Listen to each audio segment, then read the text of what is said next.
And the issues that they brought up, particularly the issues around elevating the voices of young people, of loving them, of writing for them, of standing beside them, and of learning from them, are going to be a theme throughout the rest of this conference. But before that, we want to invite you guys to participate once again in a polling. And so if you're just joining us, we'd like for you to text the word century. It's not case sensitive to, let me make sure I'm getting this right, 22333. And I'd like for you to respond to a question in either a sentence or a word. What does it take to make sure all students in integrated schools are supported, valued, and challenged equitably? I'll give you guys a couple of minutes to do that, and we'll read off a few responses.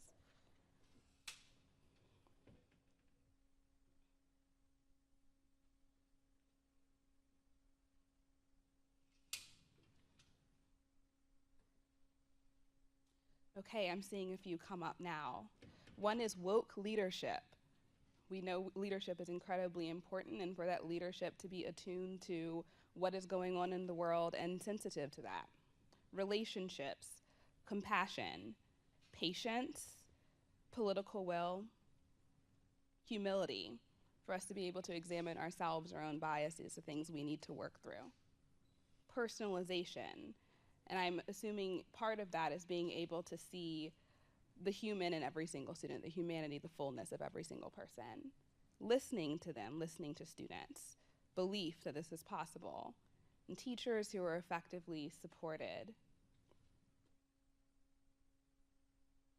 Resource equity, making sure that students from all different backgrounds and schools from in all different places have the resources to do this work. Name or demographic blind or data-driven guidance for course selection. It's an interesting suggestion. Safe spaces where teachers and leaders can be honest about challenges and know that this is freedom work. And I think these are all really important and powerful ideas. We also have another activity, and Marielle, do you mind being an example here? So on your tables, oh, thank you. I need both hands. On your tables, you'll see these fortune tellers. A lot of us will remember these from when we were kids on the playground. We used to make these and play around with them. So inside of these will be facts about diversity, facts about integration, facts about schools and the state of them in America. So I'm just gonna demonstrate with Marielle in case anyone needs a refresher. Pick a number, Marielle. All right, number 3. 1, 2, 3. And a name? Deray. D-E-R-A-Y. And Sylvia. Okay. So then you would open this up, and Sylvia points out to us that 9.5% of public school students were English language learners in 2015-2016. So if you guys can take a few minutes to do that and discuss the information that will be revealed to you.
she said she wanted to sit next to me, but no.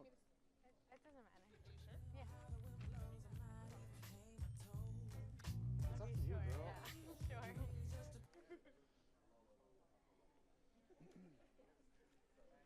Um, what? Information. Sometimes you gotta like disclose confidential information to get what you need, right? And that wasn't even like a secret. Hi, everyone. Welcome back. Speak slowly. So, oh. Hi, everyone. Welcome back. Thanks for joining us again. I wanted to take a brief moment to acknowledge some responses, some later responses that came into the poll everywhere, some that are really interesting and illuminating and that I want us to think about. One of the ways that someone said to make sure students in all in integrated schools are valued and challenged equitably is acknowledging the ways race affects policies that claim to be race neutral. And I think we've seen that in our discussions about tracking today. We've seen that in our discussions about disciplinary policy. We've even seen that in our discussion about how we assign students and the ways we think about schools and measuring school quality. Someone said love, which I think we heard Monique and Melissa speak about just recently. And someone said seeing yourself in books, in the classrooms, in your peers' faces. So creating a community that extends just beyond just what we see, but what we read, what we learn, what we hear about ourselves and the messages that we're transmitting. So I'd like to transition over to our third panel. This is a panel full of young, new voices in this movement, in the movement towards school integration, school equity, school diversity. And each of these people are leading work to expand this and leading a generation of millennials to think very critically about school diversity and equity. I'll start by introducing Jenna Tomasello. Jenna is the co-founder of Learn Together, Live Together, a new nonprofit DC-based organization that advocates for and brings together young people thinking about school diversity. Full disclosure, I am a chair of Learn Together, Live Together, so Jenna and I do work together, sort of like a second gig outside of Century. So next to her is Jaleesa Perez, and Jaleesa is the director of local outreach for Integrate NYC. And then next to her is Matt Gonzalez, who is the director of the School Diversity Project at New York Appleseed, a nonprofit social justice center based in New York City. And next to Matt is Brittany Merritt. And Brittany is the student recruitment coordinator at Denver School of Science and Technology, otherwise known as DSST, which is a STEM-based, intentionally diverse charter school, obviously in Colorado. So I'd like to get started by just sort of asking everyone to think about why it's critical that we center the voices of young people when talking about school integration and equity today. Does anyone want to start? Well, I think that it's important because students are the ones that are living it, and nobody can say what a student needs besides themselves. They go through the system, they see the injustices that they face, they have a unique experience, and by listening to them, you could really give students the resources that they need in order to succeed. Yeah, I think that was really interesting is we still have a lot of bias. Like, I grew up in a public school system. I very much know what it's like to go through a system that was not catered toward me and what it looks like to thrive. But I'm 29, and it seems like education has evolved dramatically since I was in school, and that was only, if I can do my math, I was not a math major, 11 years ago. And so I don't know my math's right, so I apologize. Close enough. super wrong. So I mean, when I think about my role, I always try to get students to be involved in talking to parents about the importance of like why we try to recruit at our schools, because I'm like, what I like to tell people, I'm like the movie trailer. So like I could say all these things that I have from my experience, but students ultimately can speak very honestly and like really capture what I know to be true. And I would just add that, Kimberly, I thought you said it well earlier, that young people are really the experts of their own experience. And so something that Learn Together, Live Together is actually embarking on is partnering with DCPS social studies teachers and the junior year capstone Brown project that students are required to do. And so we are really looking to explore how we can uplift these essays that students are doing each year and bring them part of the conversation to inform our thinking, LTLT's thinking, on school diversity and integration as students reflect on their Brown capstone. Can I just make one point? Yeah, so just really quickly, one, adults are problematic. We're compromised by capitalism, by racism, by white supremacy, and I think that our ability to design and develop like true innovations, I think, is like really hampered by our investments in these systems of oppression. Two, I really take like an anti-oppression framework when I'm thinking about this work, and I really kind of try to invoke at least Paulo Freire when I'm thinking about the designers of those impacted directly by oppression actually need to be the designers of the solutions that that they can to dismantle those functions. And so, like, I think for me, my investment in working with young folks and also being a semi-young person in this space, I think it requires that we actually start to take more of a leadership role in these conversations. And I think when we elevate the voices of young people, what we've seen in New York City is that they have, like, literally in the past 3 to 4 years have transformed the way we talk about integration, the way we think about integration. They've complexified it and complicated it for very good reasons. And so for me, that's that investment and the payoff has already been tremendous. And also before our students were here and before I had been kind of involved with my organization, the work of integration in New York City was primarily led by middle-class, super problematic white folks. And it's really important that we shift that, decenter that space. Yeah, I'd like to sort of take what you were just talking about, the framework that Integrate NYC has come up with, and I just wanted to emphasize that this was student-created, student-led, student-advocated, student-organized. Young people are at the helm of this work, and they've come up with a framework for real integration that both jives in education policy circles and makes sense for the lives of young people. So I'd love for you, Jaleesa, and you, Matt, if you want to talk about what that framework is and how you came up with it. Okay, well, from our position at Integrate NYC, we support the 5 R's for Real Integration, which is basically a framework that is student created. We have monthly youth council meetings that the leadership committee organizes, which I am a part of, and during these councils, we really listen to the youth's voice, and what we hear from them is that they want to see a change in race and enrollment, in resources, in relationships, in restorative justice, and in representation of school faculty.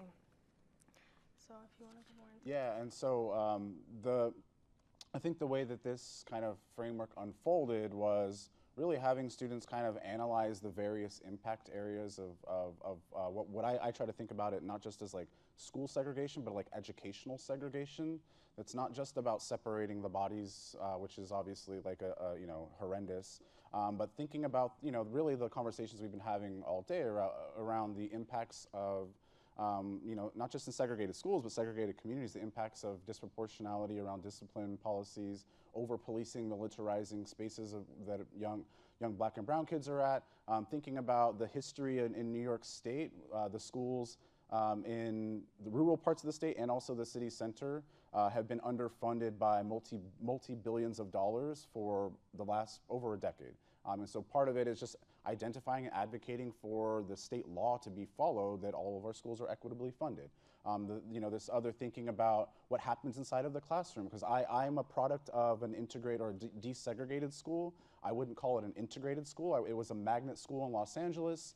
I was not part of the magnet, so we literally had just the black and brown kids in my English class, and then I got moved into an AP class. I was like, oh, there's all my white friends. And so I have a bunch of white friends, and they're wonderful, and I have a really diverse group of friends, but I didn't have access to a college counselor to get me to college, to teach me how to do a FAFSA. I didn't have access to a variety of resources that actually were invested in that school to draw on the white folks. And so it's really thinking about what are we doing inside of the school around culturally relevant pedagogies, around restorative practices. And so for the role that I play, I'm the policy coach for Integrate NYC. And so I just help them think through, like, these like impact areas that they all brought to the conversation, and then just helping them translate. They're like, well, we want to see more teachers of color. I'm like, okay, well, let's think of a policy that we can articulate that is part of the framework for integration that we want to have. And so what I said earlier is we complicated the conversation. Before, people were like, we just want to move bodies. And that's really our investment in the work. And we've gotten people in the integration movement really upset at us, because we're like, well, no, we also want fiscal equity. We also want cultural competency. We also want restorative justice. We also want diverse teaching workforces. And that has, I think people have found that to be like a sense of mission creep. But for me, it's like, this is actually a holistic and truly intersectional way of thinking about integration. And so, they brought the wonderful ideas. We worked together on thinking about how to translate that into a piece of public policy that we can advocate for. And now we have spaces in New York City where we're on advisory groups, or where we're working directly with local districts, and then thinking about how to translate this framework and this design into like an actual piece of policy and practice that's going to be implemented at the school to the city level. Great. And Brittany, in your role as student coordinator or a student diversity and enrollment coordinator, I'd love for you to talk about what your conversations with parents sound like. What are they looking for in their schools? What are students that are maybe a little older, because DSST runs middle and high schools, what are they articulating? And how does diversity play into that? And I know all of you guys work in communities, so if you guys want to talk about what you're hearing from students and young people and young parents, that would be great as well. Yeah, so there's really 3 pools. There's the idea, because we are Denver School of Science and Technology, that we don't believe in investing in our students when it comes to arts and literature, and that's far from the truth. We just also want to make sure that students of color in particular have access to what it means to work in technology in the 21st century. So then there's like, at the first, like, we have sports. No, you are not going to be in a classroom learning calculus. I had a parent once say, all you do is do math and science. I'm like, I mean, yes, but you also have to read in order to do math and science. And then it's, how do you have tempered conversations with student families of color who may not think that a charter school is the best fit. Specifically, they're like, well, only those kids go there, and those kids being the smart kids. So it's really dispelling what it means for a family to believe that their child should have equitable access to a high quality school, and may that be in their neighborhood, but have just access to a high quality school and what that looks like. And then suburban families who don't want their kids to interact with those kids again. And what it really narrows down to for me is just, when you think about a future in our country, what does that look like and how do we get there? And at the core of it, I think what has been echoed a lot throughout a lot of conversations is that people believe in diversity. People want equitable access and opportunity, but they want it on their terms, and their terms may mean 3% of the population is FRL, and which we have seen in some of our communities, FRL, and have like racial diversity, and when you think about special needs. And the rest is like, my kid looks like them. And it's really, it's something I'm still battling with, is how do I have conversations that's going to challenge privilege and what it means to be entitled and have access to that in a way that's also like, it's gonna benefit your kid even more so if he goes to a school that does not look like a school that he may be used to, because at the end of the day, he has the privilege to also support and make change. And I can speak into my face is blue. A lot of our young leaders of color can speak to a face are blue, but we have to do so in partnership with those who, like, you have more access and privilege. Your child will have more access and privilege than I will ever see, and I can only make change and difference if we come together. And the only way we can start that conversation is in education. And education, I think, can be the less intimidating forum for that, but it's also, quite frankly, I'm also trying to challenge and deal with fear and like what it means to like have that kind of power taken away from not only their student, but them themselves. So, therapy. Anyone else want to add to that, or?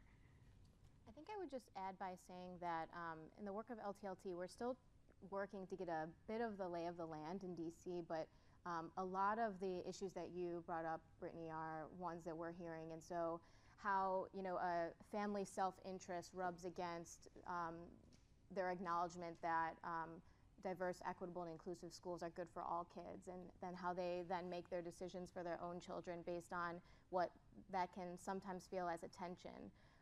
Other things that we're hearing are around, just the messaging of how we talk about these issues, and how for white parents often, or white and affluent parents often, they're told that, your child won't be harmed, so don't worry about it. And that's not a very persuasive or powerful message, and it's also really problematic on the end of families of color and less affluent families to be receiving that message as well. And so we're really trying to think about at LTLT how we can rebrand and re-energize the issues and efforts around school diversity and integration, so that we are really reaching a broader base and expanding the net of supporters. And so just to tell a quick story, the way we actually came to be, or how I got together with my co-founder, Chris Suarez, is because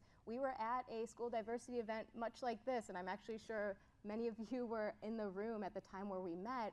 And so we were fortunate that our sort of vision and theory of change aligned, but I think it's ironic, though, that we were in a space similar to this to meet, and what we're really trying to do is expand that space, expand the net of school diversity supporters, and really thinking about what are the messages that are going to best resonate with those folks.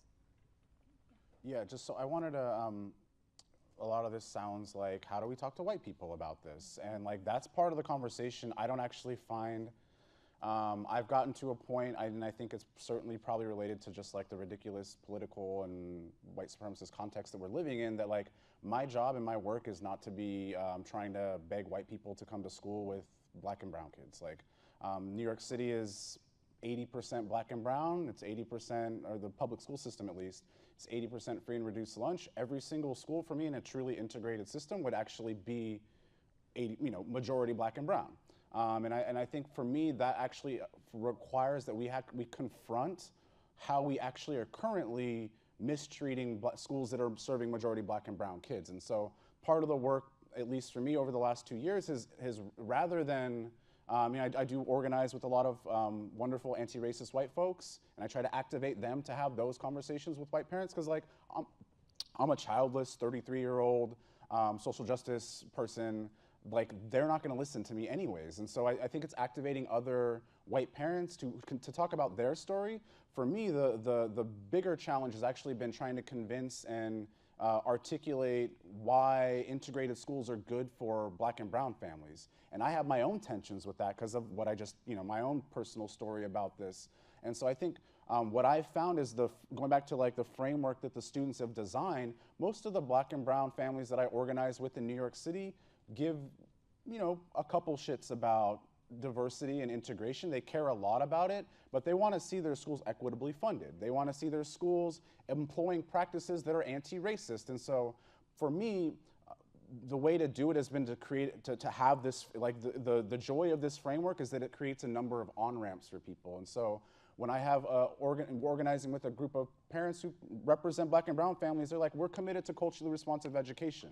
And I'm like, that's great, so are we. And so having, I think, a broad and holistic and like truly intersectional way of thinking about this has allowed us space to have bigger conversations with Black and brown folks, because there is a history of integration in this country that was not good for Black people, was not good for Black teachers. The mass firing of Black teachers in the South we still have that problem now. Like that is residual to today. And so I think if we have to employ our white allies to have those conversations with other white folks, but we also, those of us who are people of color who are leading this work, we actually have to stand up and be like, we support this is something we're committed to, and then we have to have those conversations with people in our own communities. And those conversations have been really hard, and people have been really like intense with me, but I think my investment has been that like, I'm gonna show up for you, and I'm gonna be here for this work. I'm an educator by trade anyways, and so this is my commitment. But that, I think for me, it's really been about decentering the conversation about how do we get white folks to be around us, because like that is a degrading conversation for me to have. And the easy thing is like your kid being like one of 10 white kids in a mostly Black and brown school is gonna have the dopest college essay to write to get them into Harvard. They're gonna be fine. Again, that's not a helpful, there needs to be more of an emotional conversation with other white parents, but I think there's multiple like areas where we need to be having this conversation. And I think for those of us who are committed to like uplifting and elevating folks of color, like we actually have to think about how we're translating, articulating this conversation so that it's not coming off as racist or classist or offensive. And if it is, then we really need to shift our framework towards something that is more centered around like anti-oppression and like decolonialism. Yeah, great. I kind of want to ask a broad question, because everyone on this panel, whether we like this label or not, would be considered a millennial, right? And millennials we're the most diverse generation in American history. And a lot of people have sort of extended that most diverse to be most woke, like most progressive, most accepting. But there have been, and there's conflicting information on that. There are professors that insist that millennials are pro-diversity and much more willing to send our children to diverse and integrated schools. There's some polling data that shows millennials, when they go behind closed doors, think very similarly to the way their parents think when it comes to race. I'm wondering if you agree that millennials are the most racially progressive generation. Why or why not? And what role can school integration, however we're defining that, have in helping us live up to that potential in the future? Well, personally, from my experience, I attended a predominantly white high school, which gave me the opportunity to see how people that don't look like me think. And it was very alarming sometimes, because you would hear, like when Trump was elected, you would hear white power being shouted out in the hallways with like no repercussions. Sorry. And you would see swastikas drawn on desks, and it was just a normal thing, and people were just accepting of that mentality of like, if you don't look like me, then there's a problem. But I also encountered people like in Integrate NYC that have a more open mindset and a more, I don't know how to say this, like, not racist. And I think it's just very important to educate people while they're young, because like I said, I went to a predominantly white high school, and I was fortunate enough to have a social justice class that I took as a senior, and many students I saw that like were participating in like these discussions of like these like racist discussions and racist like thoughts that like I knew that they had. I would see them go into class and like actually like absorb what they were being taught. Not like we were changing their mindset or anything, but we were just showing them like this is like the reality is like not everybody is going to look like you, and they really I think that they didn't like change their mindset, but it was very like you saw that they were turning into like, this is coming off wrong. They, hold on a second. Okay.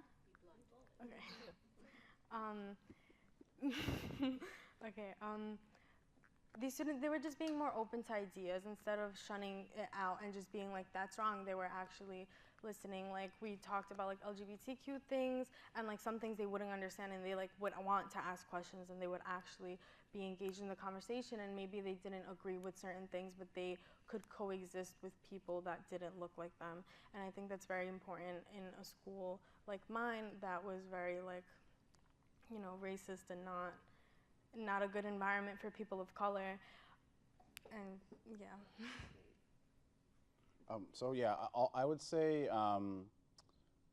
I think millennials, and as a millennial, I think we're really effective at hiding our investments in white supremacy, and we've gotten really good at being able to navigate how to not look like a disgusting racist person. I think we have probably similar levels of investment. Like those kids in Charlottesville with tiki torches were millennials. That was a bunch of millennials. That wasn't some old crusty like Confederates. That was like bros who go to college and are like, you know, dudes that I would hang out, probably wouldn't hang out with them, but I would interact with them in a space that I've had to be in. So like, I think this idea, I think what we do have that is different is the capacity to create more diverse and like intersectional and inclusive spaces, because we've had a little bit more access to information.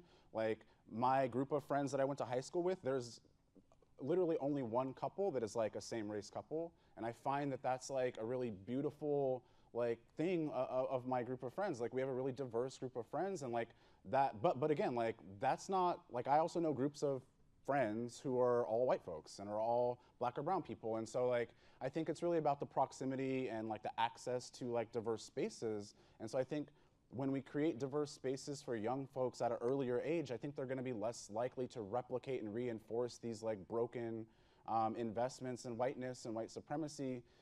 The youth council that Jalissa helps lead, for me, just like I'm burned out basically like every week, but when I go to this meeting, they like just their capacity for a girl from the South Bronx, the poorest congressional district in the country, and like a kid from Park Slope to sit together and actually co-construct and build like power together and share power.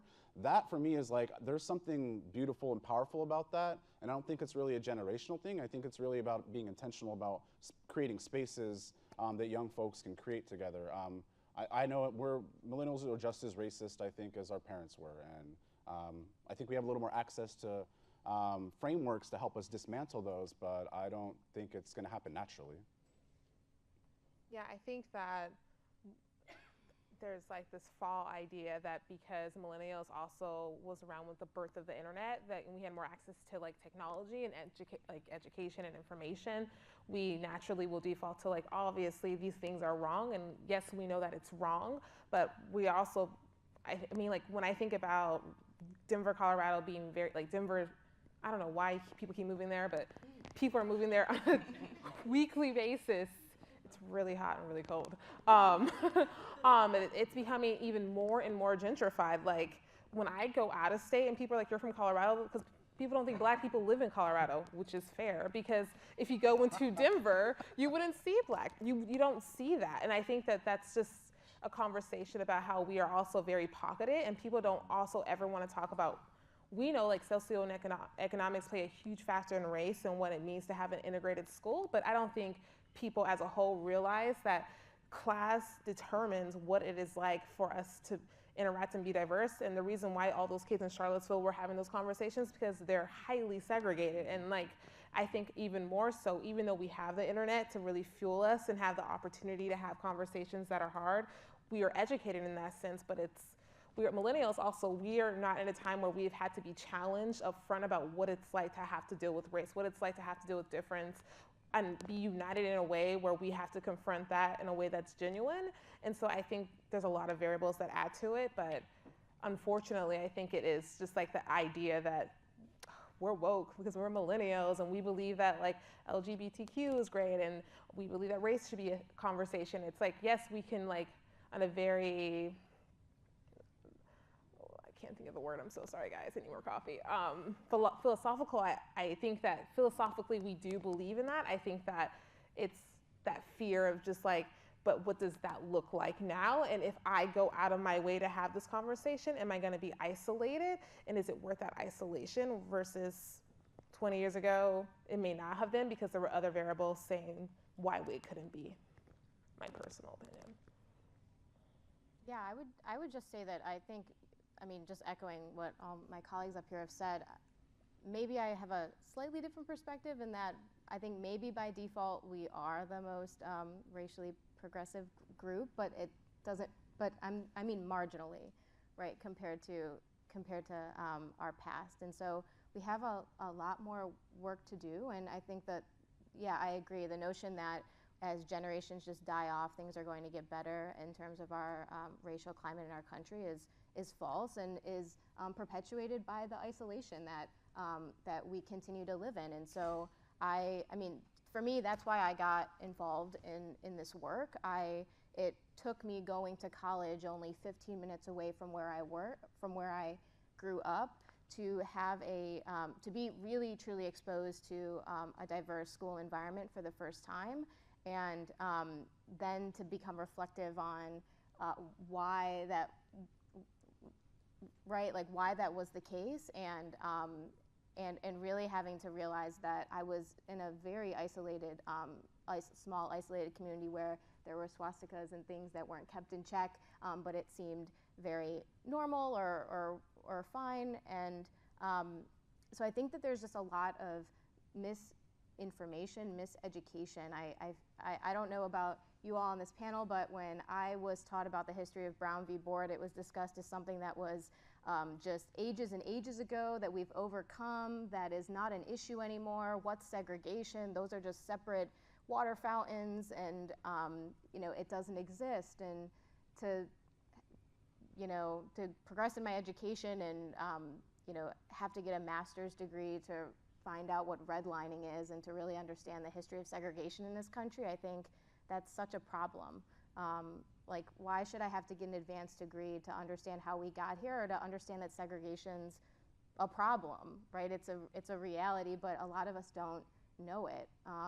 So, yeah, I think, yeah, I'll just stop there. Thank you guys for your answers with that. Yeah, it's true that millennials are the most diverse generation, but we're also incredibly segregated, right? And so we can listen to each other's music on the internet and hear a whole bunch of things, and wear clothes that look like they might belong in a quote unquote another demographic or whatever, but we can't walk in each other's shoes or live each other's experiences and really hear and value one another because we've been separated by systems of discrimination. And so one of the hopes I have, and I'll just say this before I turn it over to questions, one of the hopes that I have is that the millennials of color that are coming up with different ideas and different opportunities and different perspectives will really be able to take the lead and drive this generation forward. And so I think it's important to elevate the voices of those millennials and young people from marginalized communities, because those are the ones that are really going to drive the racial justice work going forward, I think. I saw you've had your hand up for a while. Naomi Shelton with the United Negro College Fund. So, Matt, thank you so much for laying the ground for what I want to ask. It's a two-part question of sorts. When we think of integration, I think what we miss in that is there's a certain level of assimilation that has to take place. So how do we start to think about removing that idea and, starting to think through how do we educate children in an effective way that it's not me having to behave in a way that you find acceptable, but you understanding who I am in my culture. And the second part of that being, and this isn't necessarily for the panel, but for folks in the room, who's the Jane Elliott in your cluster that is the translator for other white people, for them to understand what race and bias really mean, racism and bias really mean. Can I talk about? I'd love to talk about the this notion of like assimilation and and because that's really again like what we saw post Brown was putting black kids into all white schools and then committing violence against them and then trying to force them to assimilate into this like little whiteness centered cup. And so I think for me, I like fully reject that notion, this idea that that we need to somehow and this is really indicative of a lot of the like no excuse kind of like excellence charter school models, is that trying to import white middle class values into black and brown kids as some form of like saviorism. I like fully reject that as like an explicitly like racist notion and concept.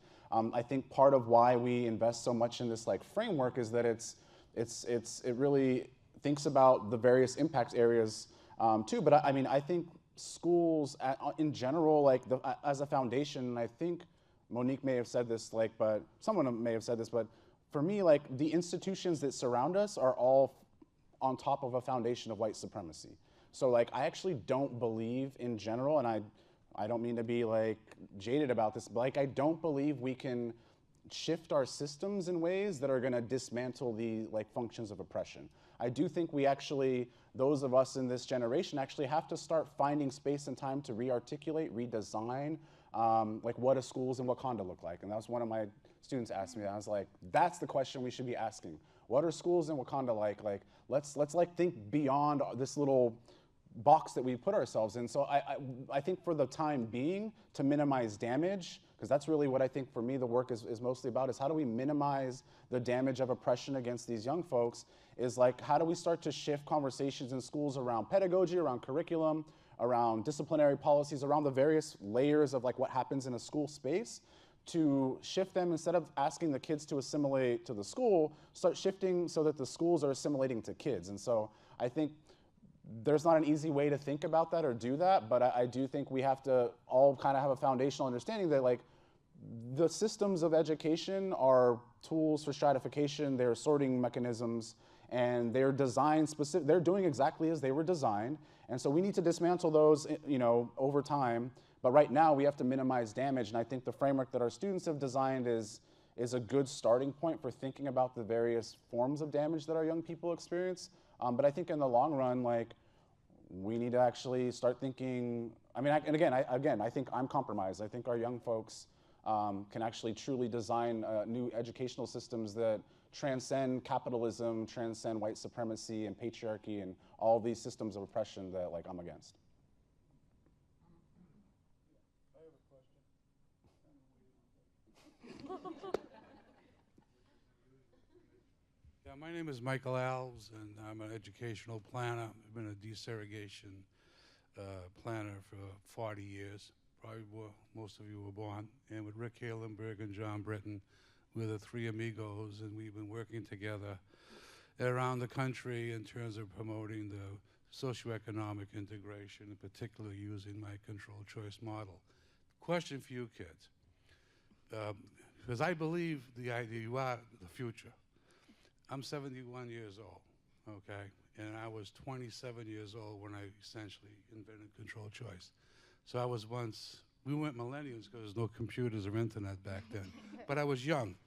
And all of my colleagues were the old men, Chuck Willey, James Coleman, Robert Dentler, so many of the old timers. Now I'm the old timer.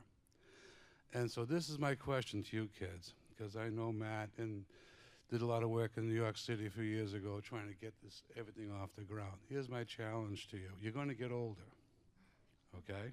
Hopefully. Now, I want you to be thinking ahead, okay? And what I'm saying is, you're going to be thinking about now, as young people, as you get older, okay, what kind of schools you want to go to, what kind of communities do you want to live in, the workplace, how do you want to earn a living? Because what you got to do is to take all this energy and value system that you kids have and push it really forward. I believe, and I've been telling Rick and John this based on my work in Wake County, North Carolina, I was brought in by the Chamber of Commerce. and Rick and I are going to be doing something in Chattanooga. I think the business community has a major investment in supporting everything that you're talking about. You got to really think about that, because the politicians, my experience is, it takes leverage. In the old days, you could take them to court, okay, force them through the courts. But I think the business community in particular is something, especially in New York City, which I know something about, really got to understand what kind of city does New York want to be. Because you kids are going to get older, right? My generation are attrition out. So I'd like to have just briefly comment to the extent that you have been looking really forward-looking, and in particular in terms of New York City or LA or wherever, the DC, because this is your city too. This is your community. And what kind of, you want to live in a different kind of community than the adults have created right now. So you, as a planner, I'm saying, you always got to be goal-directed. You got to be planning for the future. And I think you kids now got to really take this message and everything that you're doing and project it forward, and in particular on the business community in New York and the community people of power who control the city. Not necessarily elected officials, because they come and go.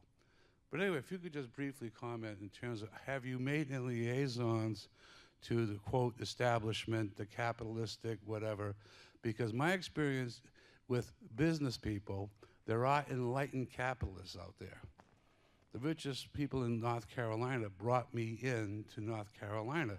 The owners of SAS, Dr. Goodnight and his wife, they're a multinational corporation. And they said the whole point is, SAS is an international company. So the first time my employees find out people are different than they are, can't be when they come to work for SAS.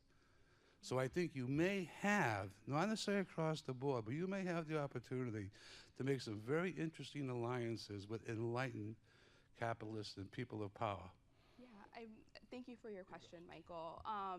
I'll just say something briefly and then hand it over. I mean, I think you're right in that, particularly when we look at the recent Fisher cases, right, that the amicus briefs filed on behalf of diversity in higher education were by businesses, right? And so there is an interest. I think what a lot of us on this panel have been saying and what Matt has been saying, even though I don't want to speak for him, he can obviously speak for himself, is that while involving business and forming broad coalitions for school integration and desegregation and equity, it's an important tactic. You want to make sure that that business and whatever monetary funds they're kicking in aren't sort of changing our definition or diluting our definitions of diversity, equity, and justice. I think a lot of people and a lot of organizations believe in diversity to an extent. As Brittany was saying earlier, right? They want a curated diversity. They want an easy diversity. They want a diversity that assimilates into a particular norm. And that's something that as we do form coalitions across sectors that we have to keep in mind. Does anyone else want to say anything? You said everything I would fully have said, but I guess one layer for me, the long-term goal is, so Jaleesa's like 14 or 15 years my junior, despite how young I look. But so I think my investment in the long-term work is to ensure that if I got abducted by aliens tomorrow, someone would be able to sit here and continue the work moving forward. And so the work of investing in young people, for me, is a way to sustain the work forever, so that I'm not necessarily needed, and you know, we broaden the space of people who can have voices. But yeah, I mean, I'm down to think through how to like navigate functions and mechanisms of power. But if their investment is to dilute the message that is centered around young people, then I can't mess with it. But there's certainly, I think, a conversation to have with our business community in New York. I don't know if I'm the right dude to have it, but I got friends who can have that. Do we have any other questions? Yeah. We might have time for one more. Thank you all for these comments. Dulce mentioned, and Jenna brought up the same issue of like sometimes the context you're in feels like it's normal because you don't have perspective about what else is going on. And so my question is sort of, how do we, as we engage youth, millennials, anybody who has a shorter lifespan and therefore maybe a narrower perspective, in really understanding what is okay and what is not, and what is normal and what's not. I mean, I think students who are stuck in low-performing schools often don't know that that's not acceptable. Similarly, kids like in the schools, in diverse schools, may not realize that what they experience as normal every day isn't available to everyone. I had a parent who's now working for one of our board representatives recently told me, because her kids went through 2 really diverse schools, and now that she's in charge of all of LA Unified, or whole board district, she's like, I had no idea things were so segregated. So I think, like, for us to generate leadership, we need to build perspective. And I guess my question, maybe for you, Jaleesa, or for Matt, is like, how do you start when you're engaging youth around this work in helping them get that broad perspective? Is it visiting different kinds of schools? Is it looking at data, reading stuff? Like, what helps to kind of open an understanding in that way and a perspective? I think it's important to show kids that they like having basically like the 5 R's, you know, like showing representation. Like if a student, like you said, a lot of students don't have the experience of diversity, and a lot of students think that their segregated school is normal. So in order for that not to be the case, you have to uplift students, and you have to show them that they can be people of power, you know? Like if they don't see teachers that represent them, that look like them, they won't think that they can reach that point. If they don't see principals, if they don't see this and that, you know? As well as just like awareness, like just, you know, you can't, like you need culturally responsive education. You need to show students that there's something other than what they look like. Just, I guess, I think, honestly, like, we live in an ahistorical society. We have not confronted the history of this country in any really meaningful way as adults, and I think we do an injustice to our young people. And so the way that Integrate NYC kind of started was really just asking questions, like, what sucks about your education, young person? And they're like, our lunches suck. And, like, let's actually expand that conversation, like, why do your lunches suck? And then why did you visit this school that is like serving mostly white kids, and why are their lunches awesome? Like, what is the larger context around that? What is the historical context? And I feel like having them identify the problems in their educational space, and then, you know, as the like scaffolders or supporters, helping guide them through history to actually think about why, you know, this conversation about lunches started an entire larger conversation about segregation. It started a conversation about fiscal equity, and then, you know, we have a whole youth council and are, you know, hassling the mayor every day. And so I feel like having a confrontation with our own history is like the reality that we need to be doing, but then just asking young people about what's manifesting for them as a challenge to their education, as a barrier to their education, and then I think helping them identify solutions. Like, they will come up with the solutions if you give them space to create the problem, or to articulate the problem. And I guess, you know, I don't think there's anything radical about it, really. It's just, I think, like project-based learning that is participatory, and ensuring the young folks are given resources and opportunities to engage in that work. And I think as important as it is for kids to be able to articulate that problem and giving them the space and context for that, adults in the room need to stop acting like it's okay too, right? And so, you know, Jenna was saying, she shared that she grew up in a neighborhood where the schools were all segregated, right? And there were issues going on, and it was sort of pushed under the rug, right? Your perspective might have been different or enlightened earlier if people would have had the consciousness and done the work within themselves to say, this is not normal, this is not the way we should be. Didn't we have a civil rights movement that should have addressed this? Why didn't it, right? And so us asking ourselves that question as we're thinking about our relationship with younger people is always a critical thing. So I'd like for you to join me in giving our wonderful panelists a hand and thanking them for their participation here.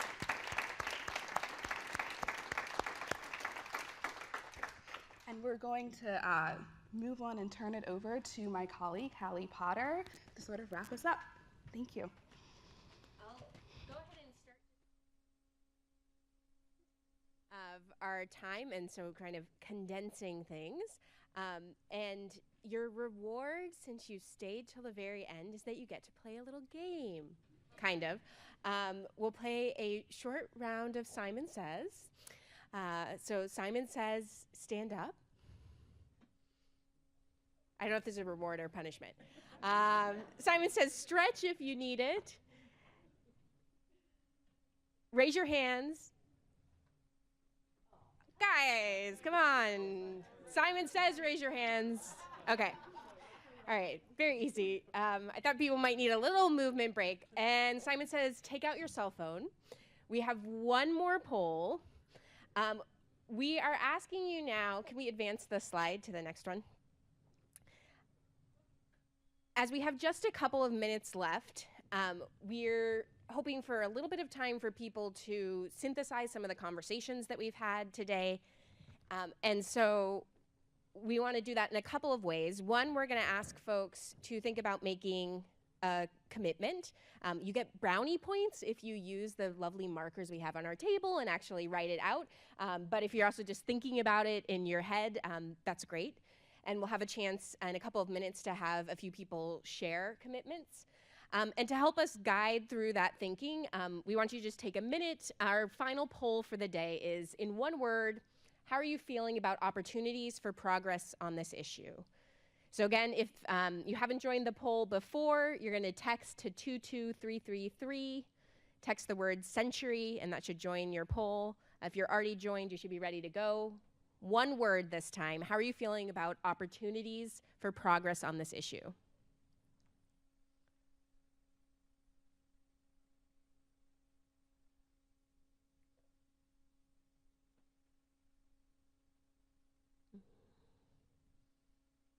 And I'll give it a minute. I'm hoping most people have some sort of a line of sight to a screen, because the word cloud is kind of cool. You can see it shifting.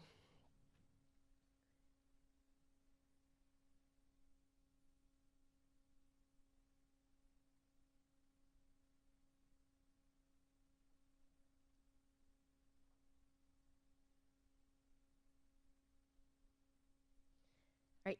Simon Says you can have a seat. And if you're at a table that doesn't have as many people, you can feel free to shift, or if you have someone to chat with there. Take a look at the word cloud. It's still getting responses, so we're seeing things change. Two of the really big words, hopeful, responsible, which I think is a really interesting pairing. Ready, connected, exhausted, impatient, motivated, bullish. All right, we're going to take really just about 2 to 3 minutes at your table with these words as kind of a springboard. I want you guys to chat with your neighbor about what is sitting with you right now. What are the main themes that you're thinking about that came with these discussions? What was missing in the discussion? And what you might be able to commit to in your work or in your life that connects to much of the ongoing work that we've talked about today. So we'll take about 2 minutes to do that, and then we're going to take a couple of responses from folks in the room before we close out our day.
All right, I'm going to ask you to put your conversations on pause.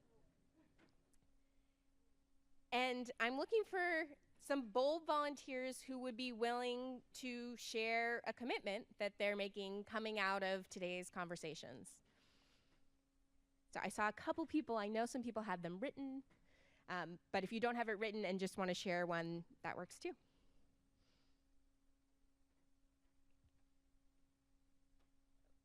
Wait 1 second for a mic. Do I need to use my mic?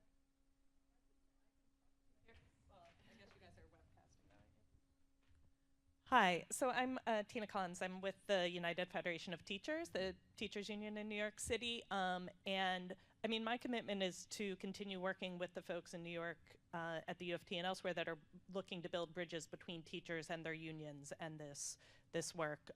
I know within the charter world, I heard a lot of really good conversations about that, but I would encourage all of you to, when possible, see your local teacher organizations as a potential partner with this. You may find and will find folks within those organizations, I think, who share a lot of these goals. And it's something that I hope in New York that we're able to continue building on. Thank you, Tina. We'll take another one if we have a bold volunteer. Introduce yourself. Hi, my name is Robbie Chatterjee. I work on the House Education and Workforce Committee for Ranking Member Bobby Scott. So I heard a lot of good state policies going on today and a lot of work obviously going on at the local level. And I heard Secretary King say something that I understand why he said it. He said, we can't look for leadership at the federal level right now. And it's sad to hear that because there's, I guess, a nugget of truth to it, but I commit to push for federal leadership on this issue. It should not be abandoned regardless of who is in power.